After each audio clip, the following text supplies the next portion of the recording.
Todo fiel discípulo del buen Jesús demostrará su amor y lealtad.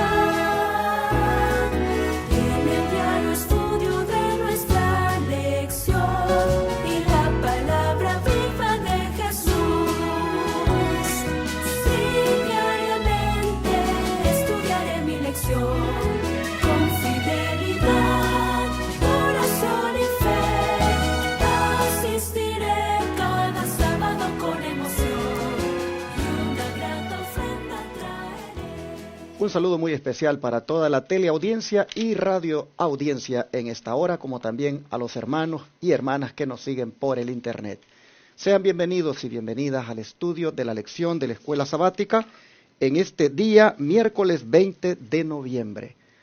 Estamos a la mitad de la semana y hoy es un día de servicio, de oración y testimonios en la iglesia Advenimiento del Séptimo Día Los Tres Ángeles.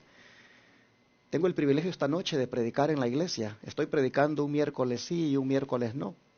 Y esta noche tengo el privilegio de compartir la palabra con los hermanos, por supuesto después de dar los testimonios y orar por las necesidades.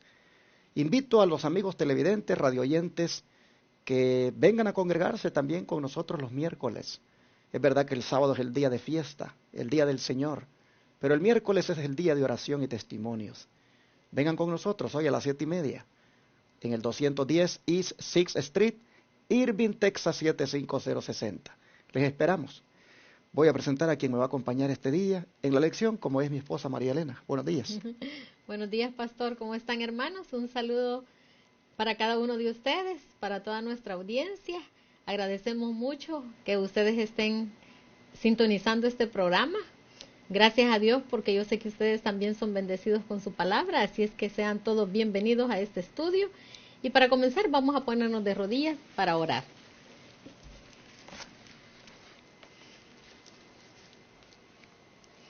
Bendito y eterno Padre Celestial, muchas gracias, Señor, le damos en esta hora por su misericordia, por su bondad, porque usted es bueno, Señor, y cada día nos muestra sus misericordias. Querido Dios, en esta hora pedimos de su presencia en este estudio, que su Espíritu Santo toque nuestras mentes, nuestros corazones, al escuchar y al estudiar, al leer esta palabra, Señor, que abra nuestras mentes, nuestros corazones, y que, Padre, podamos aprender mucho de ti, Señor, y sobre todo estar dispuestos a ser transformados, Padre. Ayúdanos, Señor, a dejar el pecado, ayúdanos a tener más amor, ayúdanos, Señor, a amarte tanto que estemos dispuestos a obedecerte y así también a enseñarle a otros, Señor, de tu amor.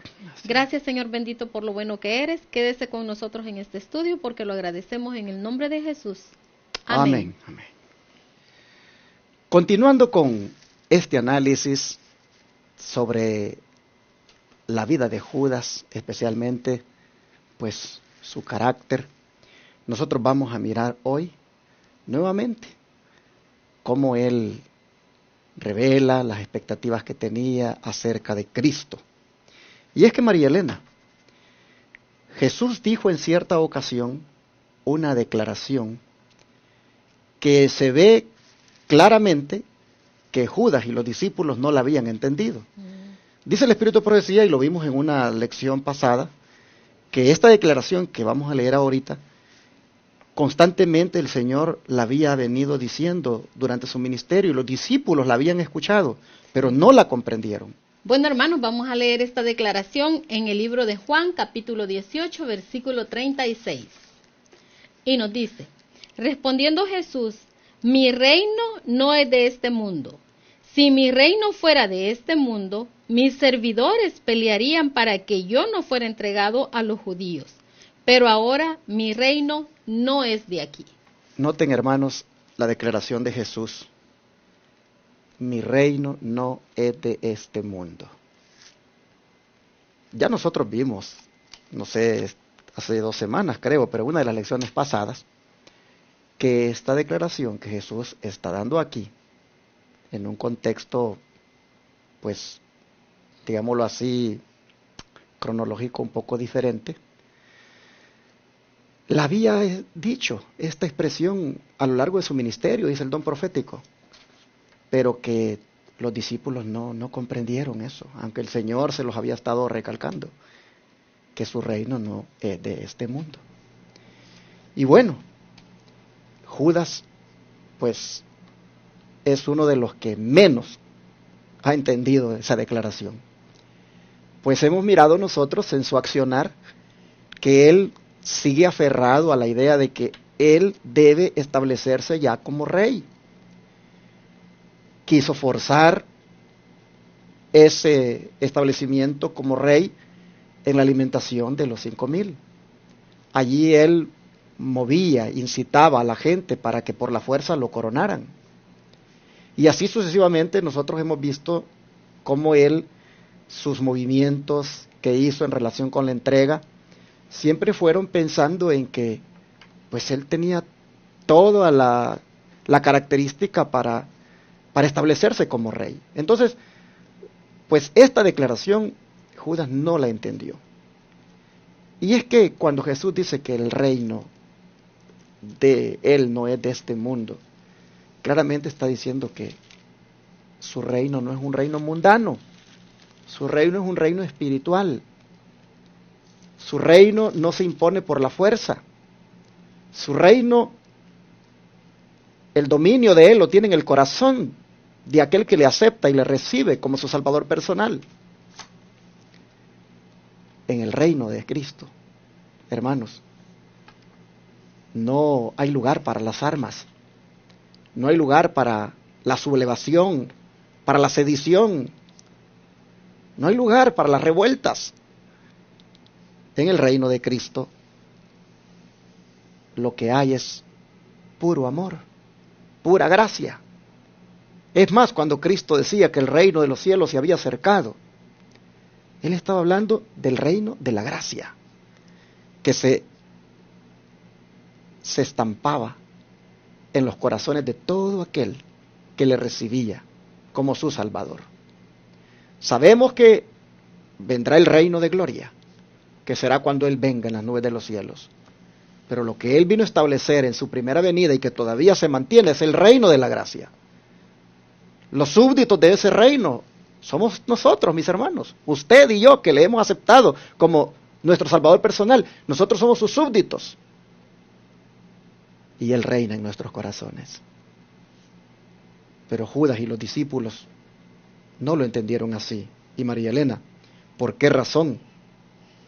Específicamente podríamos decir que Judas, bueno, y también los demás que estaban aquel día allí oyendo en el salón allí de Caifás, ¿por qué razón decimos que estas personas realmente nunca comprendieron esto?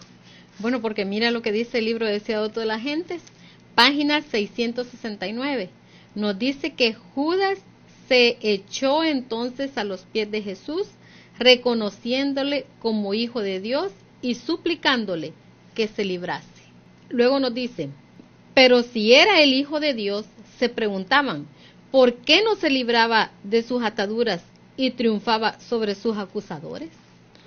Hermanos, como ustedes pueden mirar, este tipo de pensamientos que albergaban, pues era en la connotación de que pues si era lo que decía ser un rey, que había venido a establecer un reino, ¿por qué no se libraba de las ataduras y triunfaba sobre sus acusadores? Y Judas decía que le rogaba, dice aquí que le rogaba que se librara. Pero librarse, hermanos, librarse implicaba pues ejercer la violencia. Librarse implicaba que incitar a otros a pelear por él. Esto, hermanos, implicaba derramar sangre. Esto implicaba imponerse como rey por la fuerza. Cuando estos decían que se libre de las ataduras, que triunfe sobre sus acusadores, cuando Judas le decía, líbrate, hermanos, era prácticamente una incitación a ejercer la violencia, a imponer un reino mundano. En ese sentido, pues, no entendió la gente, ni Judas mismo, qué quería decir Cristo cuando decía, mi reino no es de este mundo. Pero María Elena, ¿qué te parece si lees toda la declaración otra vez, de donde empezaste? Y pues nos cuentas aquí qué es lo que tú crees que como hijos del Señor ahora deberíamos de destacar como lección para aprender. Bueno, entonces decimos que el libro deseado de toda la gente nos dice en la página 669 que Judas se echó entonces a los pies de Jesús, reconociéndole como hijo de Dios y suplicándole que se librase. El Salvador no reprochó a su traidor. Sabía que Judas no se arrepentía. Su confesión fue arrancada a su alma culpable por un terrible sentimiento de condenación en espera del juicio. No sentía un profundo y desgarrador pesar por haber entregado al Inmaculado Hijo de Dios y negado al Santo de Israel. Sin embargo, Jesús no pronunció una sola palabra de condenación. Miró compasivamente a Judas y dijo: para esta hora he venido al mundo. Un murmullo de sorpresas corrió por toda la asamblea. Con asombro presenciaron todos la longanimidad de Cristo hacia su traidor. Otra vez sintieron la convicción de que ese hombre era más que un mortal. Pero si era el Hijo de Dios, se preguntaban, ¿por qué no se libraba de sus ataduras y triunfaba sobre sus acusadores? Interesante, hermanos, en esta lectura que hemos leído, vemos muchas cosas aquí que nosotros deberíamos de aprender estas características de nuestro Señor. Fíjense que aquí vemos, hermanos, que Judas en ese remordimiento por haber entregado a su Señor, porque eso no era arrepentimiento, hermanos. Si Judas se hubiera arrepentido, hubiera sido salvo. Pero la verdad es que él lo que tenía era un remordimiento por lo que había hecho por el Señor, porque él reconocía de que no era culpable. Él se sentía mal por lo que él había dicho. Pero entonces aquí vemos ese amor, eso es lo que me llama la atención a mí, ese amor, esa bondad de Dios, donde dice que el Salvador no reprochó a su traidor, sino que más bien el Señor seguía sintiendo amor y lástima por Judas, porque si ustedes ven, hermanos, desde que Judas estuvo en el ministerio con Cristo, Judas siempre demostró el carácter malo que él tenía. Siempre él demostró que era una persona que le gustaba mucho el dinero, la codicia era el problema de él. Y el Señor siempre tuvo mucha paciencia, siempre con amor le demostraba que él lo amaba y que era necesario que él cambiara su carácter. Sin embargo, Judas podía más la codicia que él tenía en cuanto al dinero que al hecho de ser transformado por Cristo.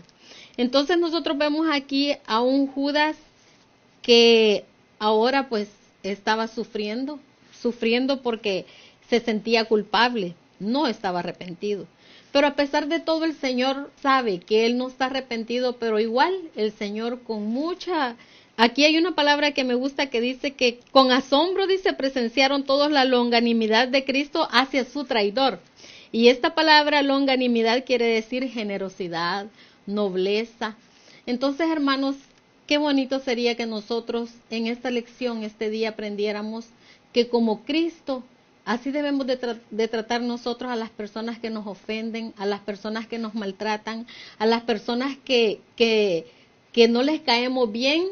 No debemos ni de juzgarlas, no debemos de maltratarlas, sino más bien debemos de tener paciencia, de tener misericordia, de ser bondadosos con ellos, porque en esta lección estamos aprendiendo de que cómo Cristo trató a Judas, a pesar de que lo entregó, a pesar de que le falló, a pesar de que el Señor le mostró tantas veces su amor, él no quiso, pero aquí vemos cómo el Señor tiene estas características tan hermosas que nosotros como cristianos también necesitamos aprenderlas. Hermanos, mientras mi esposa destaca esa actitud de Cristo para con Judas a pesar de que lo traicionaba, como es la longanimidad, la bondad, yo quisiera llamar su atención al hecho de que dice aquí que Jesús sabía que Judas no se arrepentía y que su confesión fue arrancada a su alma culpable por un terrible sentimiento de condenación en espera del juicio, pero no sentía un profundo y desgarrador pesar por haber entregado al Inmaculado Hijo de Dios y negado al Santo de Israel. Hermanos, es admirable ver cómo Jesús trata al pecador. No voy a hablar más de eso porque mi esposa lo ha destacado ya suficiente. Pero, ¿cuál era el problema de Judas? ¿Y cómo el Señor lo trata a pesar de su problema? Bueno, el problema de él era que, pues, no estaba experimentando dolor por haber hecho lo malo. Sencillamente lo que estaba experimentando era un remordimiento. Sentía un gran peso de culpabilidad, pero era algo que no lo llevaba a reparar la falta. La diferencia entre el remordimiento y el arrepentimiento es que el remordimiento te hace sentir culpable, pero tú no haces nada por cambiar. Tú solo sientes esa culpabilidad, pero tú sigues lo mismo. Y si es posible, vuelves a hacer las cosas peor. Pero el arrepentimiento, eso te ha dolido tanto y te duele tanto que tú no quieres volver a hacerlo. Allí nosotros miramos que estriba la diferencia entre Judas y Pedro, que ya hablamos de eso también. Hermanos y hermanas, nosotros debemos buscar encontrar el verdadero arrepentimiento, y ese solo lo concede Dios mismo.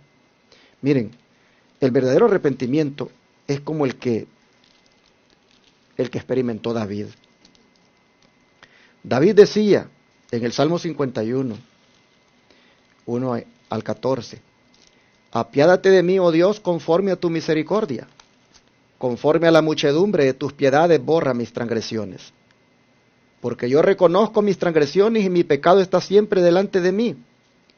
Purifícame con hisopo y seré limpio. Lávame y quedaré más blanco que la nieve. Crea en mí, oh Dios, un corazón limpio y renueva un espíritu recto dentro de mí. No me eches de tu presencia y no me quites tu Santo Espíritu. Restitúyeme el gozo de tu salvación y el espíritu de gracia me sustente. Líbrame del delito de sangre, oh Dios, el Dios de mi salvación. Cante mi lengua y tu justicia. Miren cómo este hombre está admitiendo su pecado, cómo él reconoce su falta, cómo le pide a Dios que se apiade de él conforme a su misericordia, cómo le pide a Dios que conforme a la muchedumbre de sus piedades borre sus rebeliones. Dice que él reconoce que ha pecado y siente, dice que ese pecado está allí. Él necesita esa limpieza, dice, con hisopo, y le ruega al Señor que lo limpie, al punto que lo deje blanco como la nieve. Pero noten, hermanos, en la oración lo que hace. Le dice que le dé un nuevo corazón. Esto es lo que Judas tenía que haberle dicho. En vez de decirle al Señor, líbrate. Mejor le hubiera dicho, he pecado. Mi corazón ha estado corrompido durante estos 3 años y medio. Te he seguido, pero mi corazón no ha estado contigo. Pero no, líbrate. Sabía que en esas palabras estaba implicado ejercer la violencia. Tiraba las monedas. Hacía eso de echarse a los pies de Cristo. Pero no le decía, me arrepiento. Me duele haber hecho todo lo que he hecho. No, se tira a los pies de Él.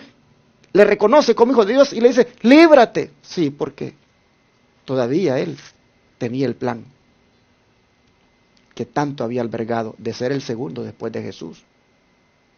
En cambio David, miren ustedes, le dice al Señor, reconozco mi pecado, dame un nuevo corazón, renueva un espíritu recto dentro de mí, no me eches de tu presencia, no quites de mí tu Santo Espíritu, devuélveme el gozo de la salvación, que el Espíritu me sustente.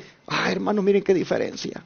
Este es el verdadero arrepentimiento. Aquí hay dolor, aquí hay deseo de un cambio, aquí hay deseo de ya no ser igual.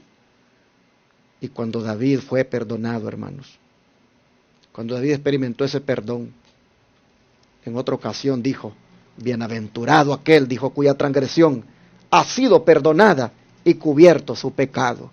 Bienaventurado el hombre a quien Jehová no atribuye la iniquidad y en cuyo espíritu no hay engaño. Salmo 32, 1 y 2.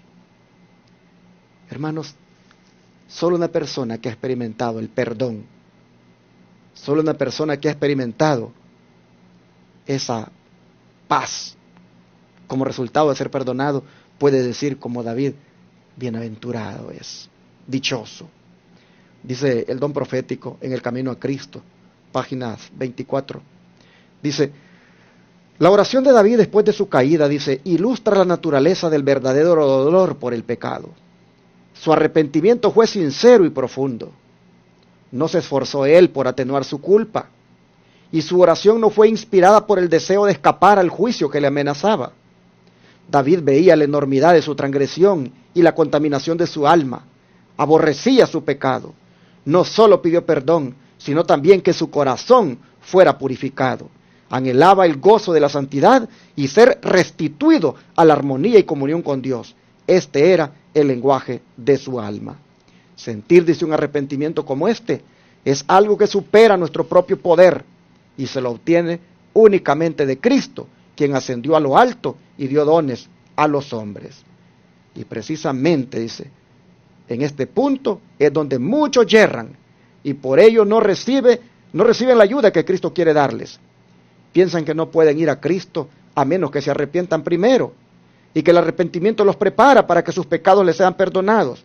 Es verdad, dice que el arrepentimiento precede al perdón de los pecados, porque es únicamente el corazón quebrantado y contrito el que siente la necesidad de un Salvador. Pero para poder ir al Señor Jesús, ¿debe el pecador esperar hasta que se haya arrepentido? ¿Debe hacerse del arrepentimiento un obstáculo entre el pecador y el Salvador? La Sagrada Escritura no enseña que el pecador deba arrepentirse antes de poder aceptar la invitación de Cristo. Él dice, venid a mí todos los que estáis cansados y agobiados, y yo os haré descansar. La virtud proveniente de Cristo es la que nos induce a un arrepentimiento genuino. El apóstol Pedro presentó el asunto de una manera muy clara cuando dijo a los israelitas, a este Dios le ensalzó con su diestra para ser príncipe y salvador, a fin de dar arrepentimiento a Israel y remisión de pecados. Tan imposible es arrepentirse si el Espíritu de Cristo no despierta la conciencia como lo es obtener el perdón de Cristo. Hermanos, solamente entonces hay que venir a Él y decirle, Señor, dame ese don del arrepentimiento genuino, del arrepentimiento verdadero, del arrepentimiento que va acompañado del dolor por haber pecado. Porque, hermanos, si nosotros no experimentamos dolor por haber pecado, hermanos, nosotros nos bautizamos, nosotros nos hacemos cristianos y seguimos en lo mismo o peor. Yo creo que necesitamos orar para que el Señor nos regale a través de su Santo Espíritu el verdadero arrepentimiento. Necesitamos orar para que el Señor haga en nosotros, hermanos, el que sintamos dolor por haberle fallado, por haber pecado. Aquí nosotros vemos que Jesús sabía de que Judas, dice, no sentía un profundo arrepentimiento. Nosotros vemos que aquí la lección dice que Jesús, Él no sentía pesar por haber entregado al Inmaculado Hijo de Dios. Pero a pesar de todo eso, ya mi esposa ha destacado cómo lo trató. De manera, hermano y hermana, que termino en esta hora diciéndote que es posible que tú también hayas pecado, que es posible que tú también hayas hecho lo malo delante de Dios. Es posible que tú también hayas estado manifestando el carácter de Judas todo este tiempo. Pero mira, mi hermano, ven a Jesús ahora. Ven a Cristo. Ríndete a Él y dile, perdóname. Como David, dile, dame un nuevo corazón, donde yo no sienta todas estas características en mi vida como las de Judas, sino que refleje tu carácter.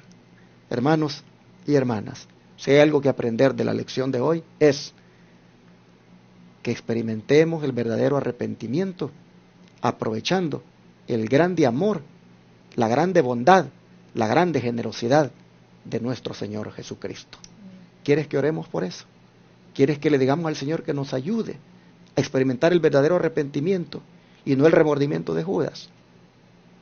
Mira hermano, mira lo que dice la lección hoy, que Judas dice, no fue reprochado por Jesús, aunque sabía que eso no era de verdad. El Señor le mostró el amor y le dijo, Judas, para esta hora he venido al mundo. Para esta hora, para morir, no para lo que tú piensas. Interesante cómo el Señor lo miró, dice, compasivamente. Así te vi a ti, mi hermano, y me vi a mí.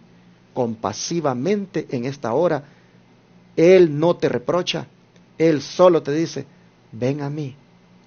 El que a mí viene, no le echo fuera. ¿Qué te parece si nos arrodillamos y venimos a Jesús con todo nuestro corazón? Vamos a orar.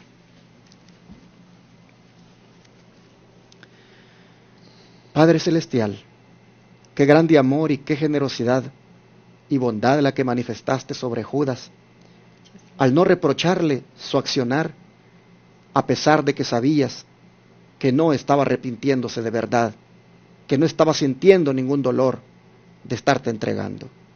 Señor, nosotros vemos entonces que eso nos dice que de la misma manera, a pesar de que hemos pecado, a pesar de que como Judas tal vez solo hemos sentido remordimiento en nuestra vida, a pesar de que hemos manifestado las características de Él, Señor, nosotros vemos que también tú, si venimos a ti ahora, tú también nos miras compasivamente y con tu generosidad y con tu bondad también nos perdonas. Amén. De manera, Señor, que en esta hora venimos a ti y te rogamos que nos des también a nosotros el verdadero arrepentimiento, el que experimentó Pedro, el que experimentó David.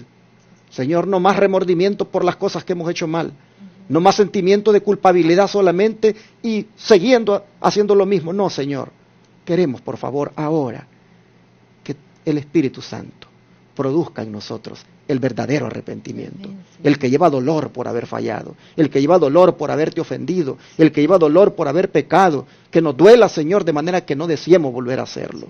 Pedimos eso, Señor, que nos lo concedas hoy, para que así todos verdaderamente experimentemos la paz de ser perdonados. Gracias, Señor, te lo agradecemos en el nombre de Jesús. Amén.